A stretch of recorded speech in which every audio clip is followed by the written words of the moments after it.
would appear that Prince Harry's been inspired. Yes, that's right, inspired. After a recent, shall we say, day out, meeting like-minded fellow people who of course have inspired him to do exactly what? Hi, good morning, Neil Sean here in the very heart of London. Hope you're keeping well today as ever. And yes, the autumnal keeps on coming down, doesn't it?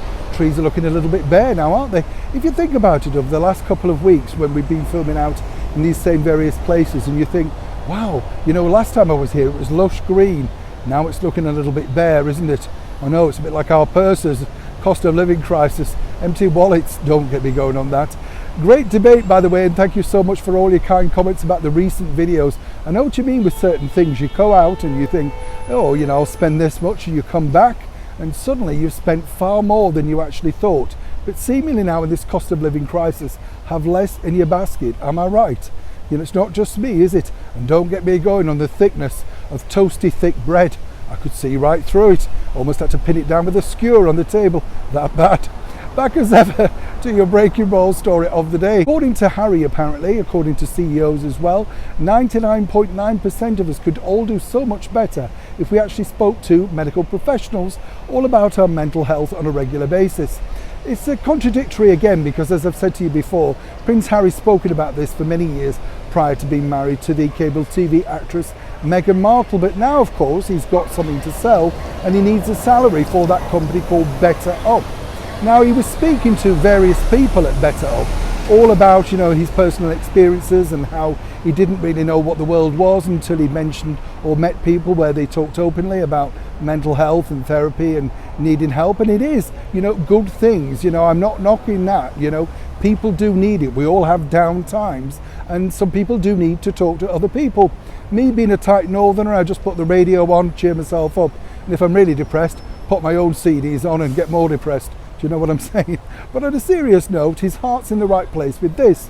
But as ever you see, there's a problem with Harry and Meghan, because Prince Harry's sort of speech, really, when you think about it, was meant to go globally, you know, hit the front pages. And that possibly would have done about, say, just over a year and a bit ago. You know, it would have been front page news. There's a royal, ex-royal, talking openly about his own mental health struggles. This hardly made a ripple in all of the newspapers around the world, which is very concerning for the paymaster Better Up, because they were hoping by having him on board that their courses, the people attending their seminars and lectures, would just simply rise. But of course, tightened times with cost of money crisis means that people don't necessarily put their mental health first. But there's also other news on that crisis as well, because it's interesting to note that now Prince Harry apparently wouldn't mind training to become a coach. That's right. He apparently sees that it is his new vocation, giving others, you know, help back and seeing how he could assist other people. Very noble, very nice. But you know, what one has to remember is when you are an ex-royal, you know, it doesn't matter which way you look at it, and you know, he is going to be an ex-royal, is simply this, that people may pay to come to your coaching sessions. They may come along, you know, at first in droves, perhaps even to get that picture. But are they truly there because they want to be coached by someone who used to be a senior member of the British monarchy? Or indeed are they there simply because, you know, they just want to get some help? It's a tricky manoeuvre, isn't it? But one apparently that Prince Harry feels he could overcome.